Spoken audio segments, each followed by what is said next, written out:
Supreme court ने UP नगर निकाय चुनाव को लेकर हरी झंडी दी तो सभी राजनीतिक दल यूपी नगर निकाय चुनाव की तैयारियों में जुट गए।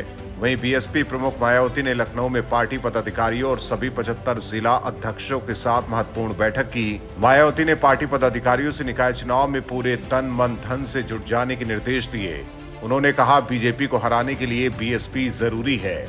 मायावती के मुताबिक यूपी में हर रोज बढ़ती समस्याओं से परेशान जनता की जिंदगी में बेहतरी के लिए बीएसपी ही एकमात्र आशा की किरण है। वहीं निकाय चुनाव में टिकट बंटवारे पर मायावती ने कहा कि इस चुनाव में उम्मीदवारों का चयन काफी सोच समझकर किया जाएगा। साथ ही उन्हीं लोगों को प्राथमिकता दी जाए जो निजी स्वार्थ लाभ में डूबे रहने के बजाय अपने क्षेत्र के लोगों के हित, कल्याण और क्षेत्र के विकास में रुचि रखते हों। इसके साथ ही बीएसपी प्रमुख ने पार्टी पदाधिकारियों से इस चुनाव में सरकारी मशीनरी के दुरुपयोग और विरोधी पार्टियों के साम दाम दंड भेद जैसे घिनौने हथकंडों से भी खुद को बचने के लिए कहा है। मायावती ने कहा कि दलित समाज मजबूत चट्टान की तरह बीएसपी और मूवमेंट के साथ हमेशा खड़ा रहा है, जबकि सपा जैसी पार्टियों के वोट बैंक खिसकते रहे हैं, जिसके कारण बीजेपी यूपी में मजबूत हुई है। वहीं उन्होंने बीजेपी सरकार पर निशाना साधा, कहा कि ओबीसी वर्ग के हित, कल्याण और इनके आरक्षण, बेरोजगारी के साथ ही खेती संकट जैसे मुद्दों को लेकर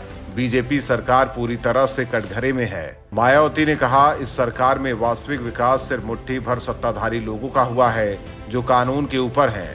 वहीं मायावती ने समाजवादी पार्टी को निशाने पर लिया। मायावती ने कहा, समाजवादी पार्टी दलित, अति पिछड़े और मुस्लिम समाज के हित के अलावा जान माल की सुरक्षा के मामले में ढुलमुल नीति के साथ ही छलावापूर्ण रवैये के कारण पूरी तरह से बैकफुट पर है। मायावती ने कहा कि समाजवादी पार्टी कांशीराम के नाम को भुनाने की नई पैंतरेबाजी शुरू कर दी है, जबकि सपा का दलितों, अति पिछड़ी जातियों और इनके मसीहा बाबा साहेब और कांशीराम के प्रति एहसान फरामोशी के साथ इनका राजनीतिक द्वेष और जातिवादी विद्वेष का लंबा इतिहास पूरी तरह से लोगों के सामने है। इसके लिए समाजवादी पार्टी को कभी माफ नहीं किया जा सकता है। जिस तरह मायावती बीजेपी और समाजवादी पार्टी पर हमलावर रही, इससे तय है कि नगर निकाय चुनाव बेहद दिलचस्प होने वाला है। लेकिन ये भी देखना होगा कि जनता किस पार्टी को पसंद करती है।